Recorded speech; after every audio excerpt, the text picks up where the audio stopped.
नमस्कार, मैं अंकित कुमार। आप देख रहे हैं जागृति टाइम्स।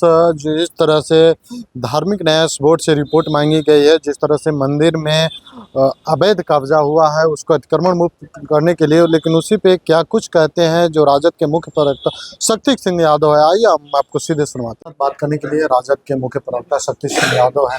सर, बिहार सरकार एक फरमान जारी किया है कि जितने धार्मिक न्याय बोर्ड है, न्यास बोर्ड, उससे रिपोर्ट मांगी गई है कि जो जिस तरह से मंदिर में अवैध कब्जा किया गया उसको अतिक्रमण हटाने। बिहार का धार्मिक न्यास जो परिषद है, जो बोर्ड है, वो भ्रष्टाचार के दलदल में फंसा हुआ है। उसका जो अध्यक्ष है, मठों के जमीनों को और मठों पर अपनी गिद्ध नजरें जमाए बैठा है। जहां मठ और मंदिर के जमीन सैकड़ों एकड़ लोग कब्जा किए हुए हैं, उसको वो लोग छुड़ा नहीं रहे हैं। ये मठ के मठाधीश को किसको बनाए कि जिससे ज्यादा लाभ हो, और सारे व्यभिचारी अनाचारी धार्मिक न्यास में बैठे हैं। धार्मिक न्यास में बैठा व्यक्ति पूरी तरह से गैर कानूनी काम कर रहा है।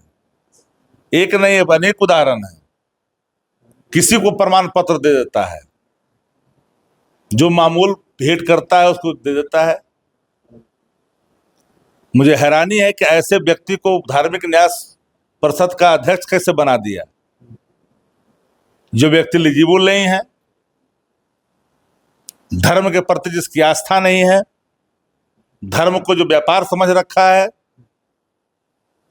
संसाधन का हिस्सा मान रखा है। मठ मंदिर के जमीन अगर कोई कब्जा किए हुए है तो उसको मुक्त कराना चाहिए। इसीलिए तो रिपोर्ट मांगी गई है न्यास बोर्ड से। न्यास बोर्ड वाला क्या रिपोर्ट मांगेगा? हमको तो इतना रिपोर्ट है जो रिपोर्ट ही नहीं मांग। क्या ये तो जहे कहते हैं, खाली पैसा लेता है लोग। ये सब लगा हुआ है, फेरी में लगा हुआ है। धार्मिक न्यास को तो इन लोगों ने आस्था को तोड़ दिया है। मुख्यमंत्री कैसे अचेत थे कि इसको इस जैसे लोगों को बना दिया। उसमें कोई ऐसा व्यक्ति जिसका धार्मिक आचरण हो, ऐसे व्यक्ति को वहां रखना चाहिए। अधार्मिक आचरण वाले को नहीं रखनी चाहिए। ये व्यक्ति धर्म के आड़ में धर्म के संसाधनों पर अपनी पैनी नजर गड़ाए बैठा है।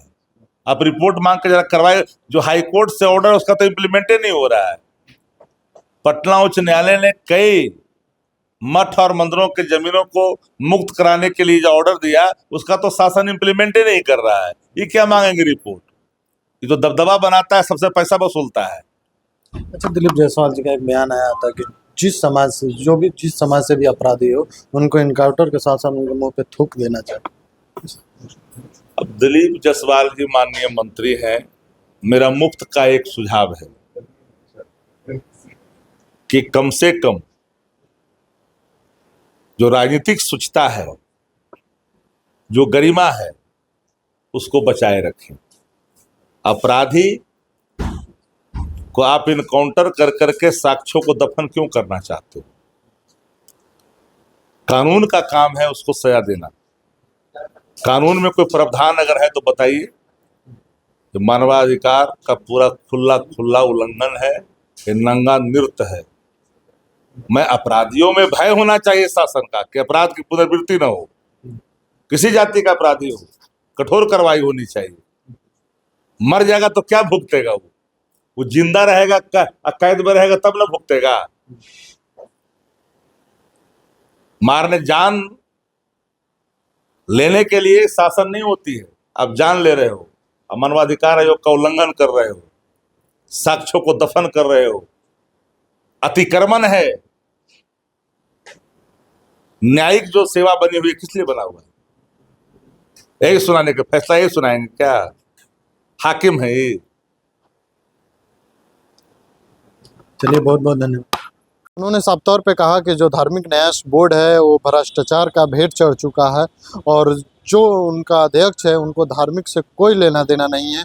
मुख्यमंत्री जी अचेत अवस्था में थे तब इस तरह का फैसला लिए थे कि जब नीतीश कुमार, जो पूर्व मुख्यमंत्री, अचेत अवस्था में थे तब इस तरह का फैसला लिए थे और न्यास बोर्ड के अध्यक्ष बना दिए थे।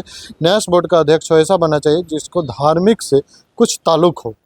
लेकिन उन्होंने दिलीप जायसवाल के एक बयान पे भी कहा कि हमने दिलीप जायसवाल को मुफ्त का सलाह देंगे कि कम से कम मर्यादा में रह के मर्यादित बातें करें, और जो इनकाउंटर करके आप साक्ष्य मिटा रहे हैं, सजा देना कानून का काम है, आपका नहीं।